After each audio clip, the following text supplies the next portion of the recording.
the book of Revelation, chapter 13 is talking about the extraterrestrials that we're now dealing with. If you look at the back of the dollar bill, for a lot of people have tried to come to a deeper understanding of what this means, and these are actually all cabalistic codes. What you see here are the 13 stars. If you take a magic marker and mark these, you now have the Star of David.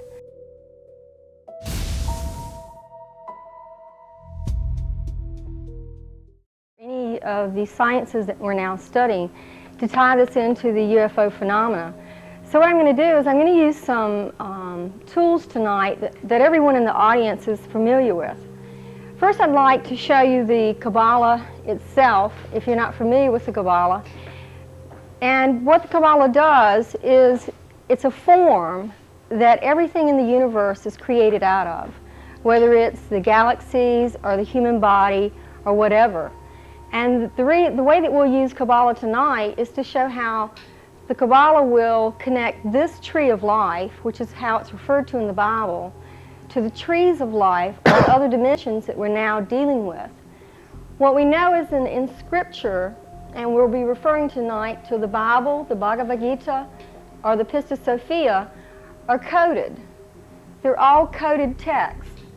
And the Kabbalah texts, just a few of them are the Torah, which are the first 5 books of the Bible, the Behir, and the one that we're going to be using tonight, because most people are familiar with it, is the book of Revelation.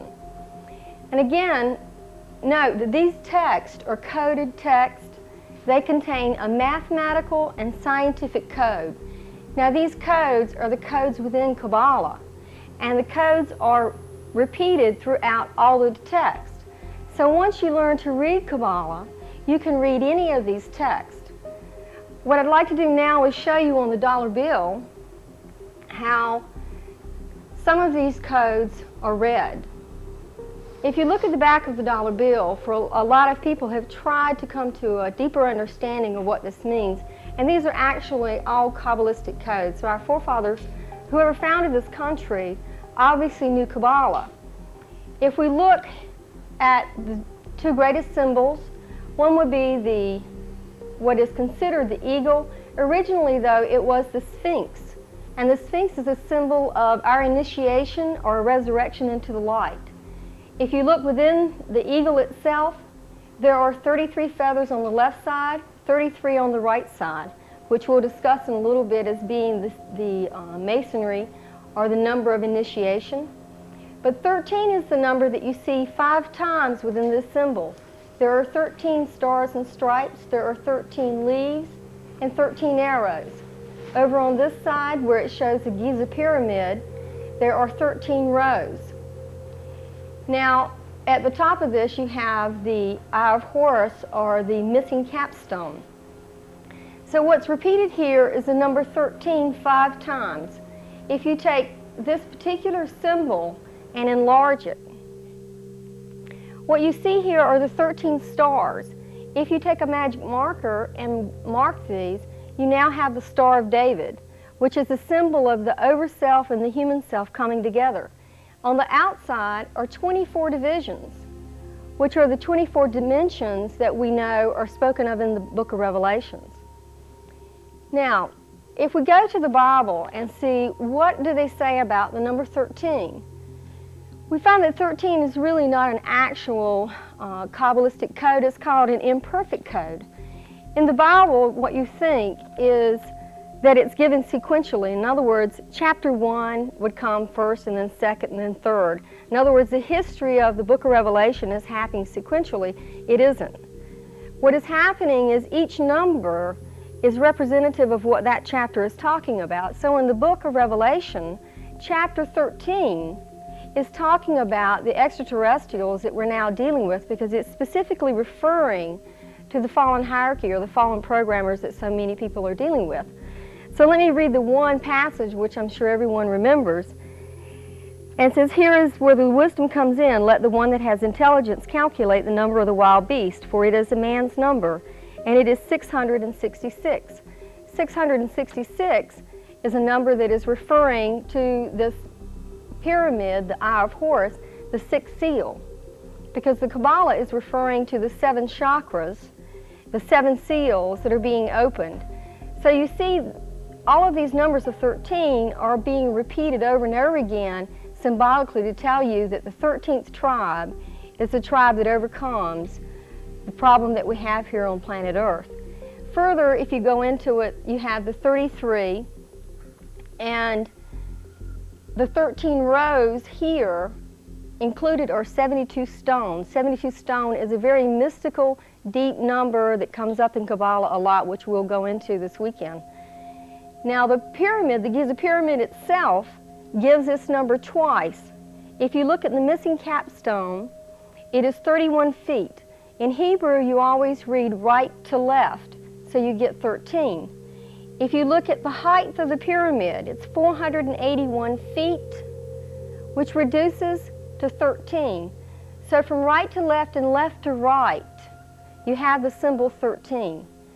So you can see that these symbols are giving you some deeper knowledge. And if you go to the book of Revelation, you see that 13 is the number given for the fallen programmers.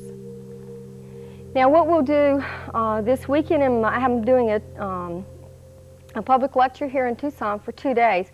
This is only one of many, many numbers. And we will go through the numbers of the Kabbalah from 0 to 144,000 and depict and try to explain the deeper meaning of each of these numbers. Real well, with different dimensionals and a lot of different things that we've been seeing, Helga, in the past and different writings. And it seems like all of this spiritual or religious stuff fits, as you look at it more closely, it seems to just rotate and fit right into the UFO phenomena. I think we have to first go through like UFO 101 and find the crafts and that type of thing and gradually work up. There's something I forgot to mention. I'd like to also to mention that Norma Milanovic is going to be here. And if I think the date here that I've got written down is October 21st, 22nd, and 23rd. Also, Dannion Brinkley is going to be here. Yes. Now, he's been shown a lot on things like sightings and unsolved mysteries and different things. This gentleman was actually experienced death twice and was taken back. And he's going to be here in town. It's going to be, he's stopping here before he goes down to LA to do a lecture in LA. So it should be very, very exciting to have it. For any information on these prior dates, please give us a call at the Blue Millennium or call me here at UFOAZ. We're going to move right on into what you have. Now, where first you contact me 2 weeks ago, I think it said, hey, this lady found this sinkhole down here and it just appeared overnight and it really isn't a sinkhole. We don't know what it is. And so why don't you tell us a little bit about it? Well, I think we have some tape running too. So why don't you go ahead, guys, if you have that tape running, go ahead and keep the sound down and Helga talk right on over it. Yeah. This is a sinkhole that was found in Polk County near Zephyr Hills in Florida. A friend of mine got in touch with me and she said, Helga, something really mysterious has happened. The night before this happened, I'll backtrack, there was a loud rumbling and she and her husband Jack kind of ignored it because there's Air Force stuff going on near her, so they kind of ignored it, but there was a loud rumbling. She'll talk about that. And the next day, this appeared in the paper. Now, this hole is 125 feet across. It is 15 stories deep. The sides are flat. They're straight, like a pot. And the bottom is perfectly flat. And what was extracted is gypsum. It was slightly radioactive gypsum.